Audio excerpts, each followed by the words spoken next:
पहचानो पहचानो कि मैं अपने आप में ईश्वर तो हूं। और 10 अध्याय तक कृष्ण उसको बार बार यही समझा रहे हैं कि तुम मुझे पहचान लो।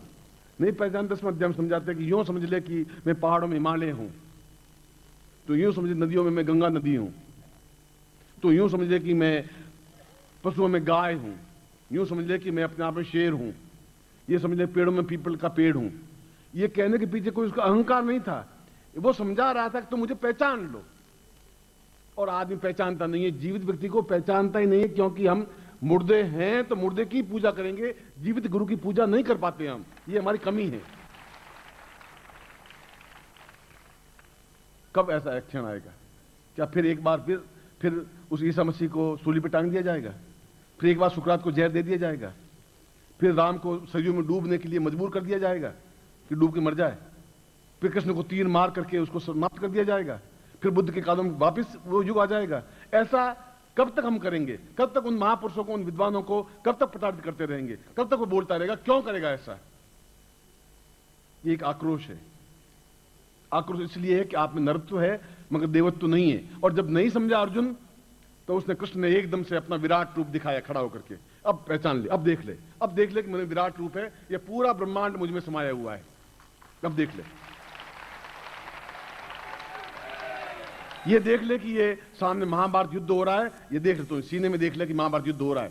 खोल करके सीना दिखा दिया और अर्जुन देखा कि उसमें भीष्म है, कृपाचार्य है, द्रोणाचार्य है, अश्वत्थामा है, उसमें दुर्योधन भी है, दुशासन भी है, अर्जुन भी बैठा है रथ पर, सारा दृश्य चल रहा है बिल्कुल।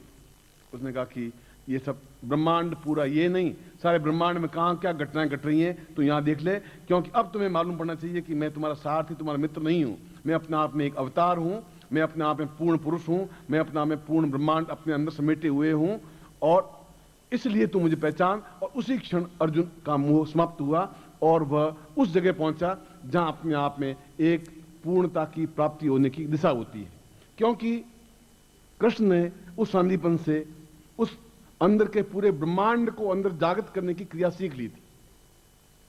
इसलिए राम बने कि उन्होंने अपने आप को पूर्ण विश्वामित्र से, वशिष्ठ से नहीं, वशिष्ठ को ज्ञान था ही नहीं, और विश्वामित्र से वह क्रिया सीखी जिससे उनको ज्ञात हो सके कि वह विराट पुरुष बन सके।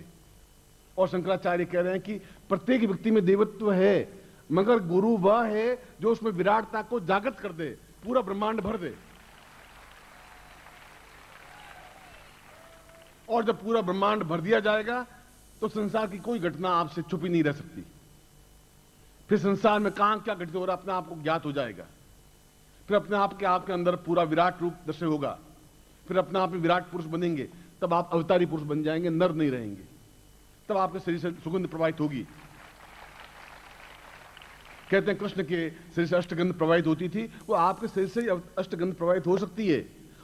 अवतार बनने के लिए, अवतार बनने के बाद, अवतार बनने के लिए जरूरी है कि आपको वह क्रिया, वह चिंतन, वह विचारधारा और वह प्रयोग समझाया जाए। कोई सांदीपन बने, कोई विश्वामित्र बने, वह समझा सकता है। अगर वह नहीं समझा सकता तो आप एक नर हैं, नर से थोड़े श्रेष्ठ बन जाएंगे, मगर अवतार नहीं बन सकते। और अवतार नहीं बने तो फिर जीवन का अर्थ क्या? फिर यहां ताल कटोरा में बैठने से फायदा भी क्या हुआ? फिर मैं आपके सामने बैठूं उसका मतलब भी क्या हुआ? मैं भी आपको प्रशंसा करके चला जाऊंगा, होगा क्या उससे? फिर मेरे जीवन का अर्थ, मेरा धर्म, मेरा कर्तव्य क्या हो जाएगा जब मैं आपको नहीं समझा सकूंगा? मेरे जीवन का धर्म और कर्तव्य यह है कि वास्तविकता क्या है। और मेरी वास्तविकता यह है कि आप निश्चित रूप से सामान्य मनुष्य नहीं है। यह उतना ही सत्य है जितना गंगा नदी सत्य है, हिमालय सत्य है।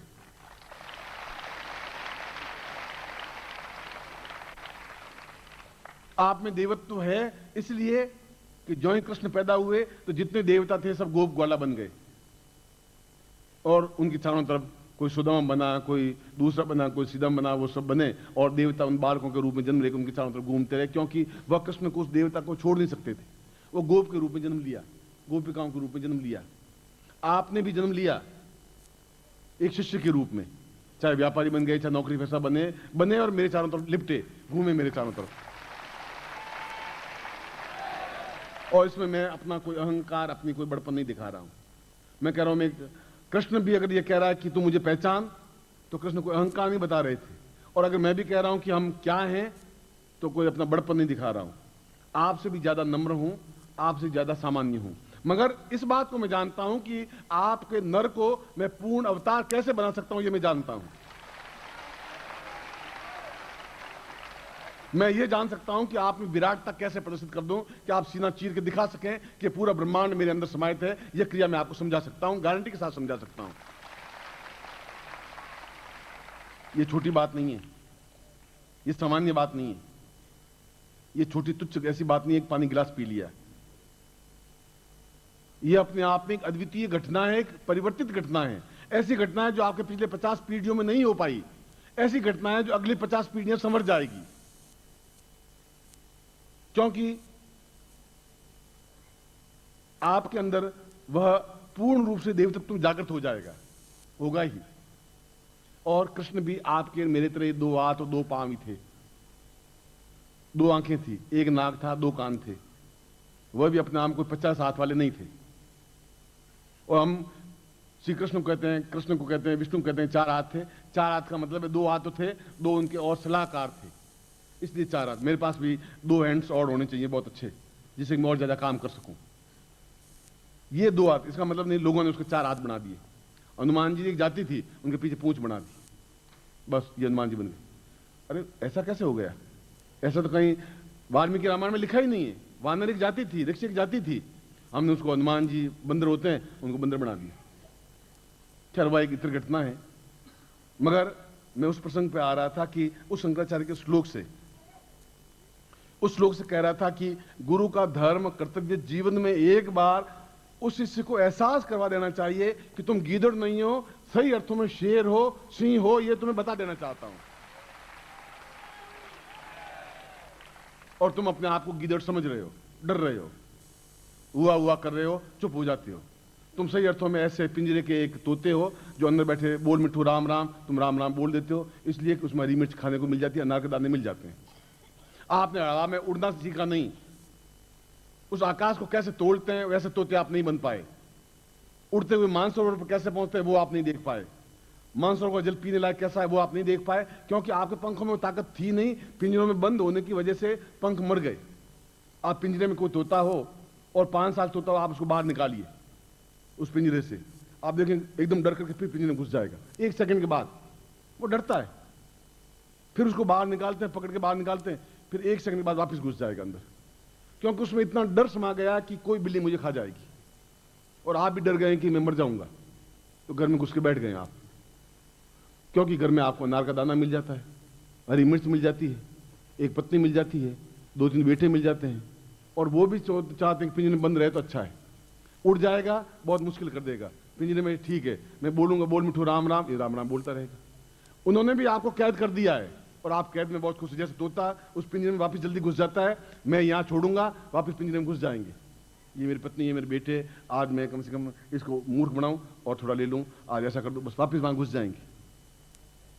शंकराचार्य कैसे? ऐसा जीवन कब तक चलते रहेगा तुम्हारा? क्यों चलता रहेगा? या तो ऐसा कोई गुरु तुम्हारे पास नहीं हो, या तो कोई सांदीपन नहीं हो, ना विश्वामित्र नहीं हो, तो वो ज्ञान आपको नहीं दे पाएगा। क्योंकि जब उसको खुद को ज्ञान नहीं है तो दूसरों को कहां से देगा?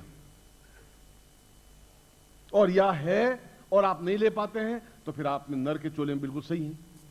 मगर जीवन का आनंद वह है कि आपके शरीर से सुगंध प्रवाहित हो, पास में निकले तो एहसास करें कि इसका ये सुगंध क्या है, ये इना, ये गुलाब, ये केवड़ा, इन सब का मिला हुआ एक अष्टगंध सा है। पास में निकलो तो एक अजीब सी सुगंध महसूस होती है, आपके चेहरे से एक अपूर्व आभा निकलती है, आपके नेत्रों में एक ज्वाला सी बनती है। आप क्रोधित हो जाए तो सामने वाला भस्म हो जाता है। आप आंखों से एक मोह से देखते हैं तो पागल की तरह खिंचा हुआ आ जाता है, एक सम्मोह सा बन जाता है, आंखों में ऐसा आकर्षण हो जाता है कि वह आपके पास लिपट जाता है। ये क्या चीज है? यह उस अंदर ब्रह्मांड के रूप का एक बिंदु है। कृष्ण 24 घंटे वो ब्रह्मांड रूप लेकर नहीं घूमते रहे, वह तो अर्जुन नहीं माना तो बताया। ये नहीं कि उसने हर बार खोल खोल के दिखा, देख लो तुम वाले ये ब्रह्मांड रूप, देख लो ये ब्रह्मांड रूप। कोई करोड़पति होता है हरदम जेब में करोड़ रुपए लेके नहीं घूमता है, उसकी जेब में, बिड़ला जी की जेब में तो 5 में मिलेंगे ही नहीं, मगर बिड़ला बिड़ले हैं। इसलिए उस मैं श्लोक के सामने वापस कर रहा हूं। उस श्लोक में शंकराचार्य कहते हैं कि जीवित गुरु के पास रहना बहुत कठिन है, नहीं रह पाता आदमी, और रहे वो अपने आप में सौभाग्यशाली होता है, क्योंकि गुरु बराबर शिष्य को टहोकता रहता है, क्योंकि उसको उस जगह पहुंचाना है। वह गुरु का कर्तव्य धर्म है, और धर्म है और उस जगह पहुंचे। जब उस जगह पहुंचे, जब विराट अपने आप में जागृत हो जाएगा, आपके अंदर विराटता अंदर जागृत हो जाएगी, होगी मंत्रों के माध्यम से। मैंने आपको मंत्रों का अभी परिभाषा दी, मैंने आपको मंत्र बोला, अभी आपके सामने आ गए, एक क्षण लगा, मैंने आपको प्रयोग करके दिखाया। और हम किसी भी देवता को अपनी आंखों से देख सकेंगे, बात कर सकेंगे। देवता जीवित जागृत हैं, और हम भी उन देवताओं में से एक देवता बने, और बने पूर्ण ब्रह्म बने और पूर्णता प्राप्त करें। और जो शास्त्र में यजुर्वेद में अंत में कहा है कि पूर्णमदः पूर्णमिदं पूर्णात् पूर्णमुच्यते पूर्णस्य पूर्णमादाय पूर्णमेवावशिष्यते, वह पूर्णता प्राप्त करें और पूर्णता अवतारी बने नर, पैदा नर हुए, और पूर्णता प्राप्त करते हुए अमर बने, अमृतमय बने, हमारे अंदर अमृत कलश स्थापित हो, और हमारे अंदर ब्रह्मांड स्थापित हो जाए, जिससे कि हम बिना हिचकिचाहट के, बिना किसी की सहायता के सिद्धाश्रम में प्रवेश कर सके, और कोई बीच में रोक टोक हो ही नहीं सके, संभव नहीं है। और जब वहां आप जा सकेंगे तो इसलिए जा सकेंगे कि आप नर नहीं होंगे उसमें, आप उसमें देवत्व होंगे, आप देवता होंगे। उसमें आपके अंदर एक ब्रह्मांड जागृत होगा, सिद्धाश्रम में भी उसमें जागृत होगा।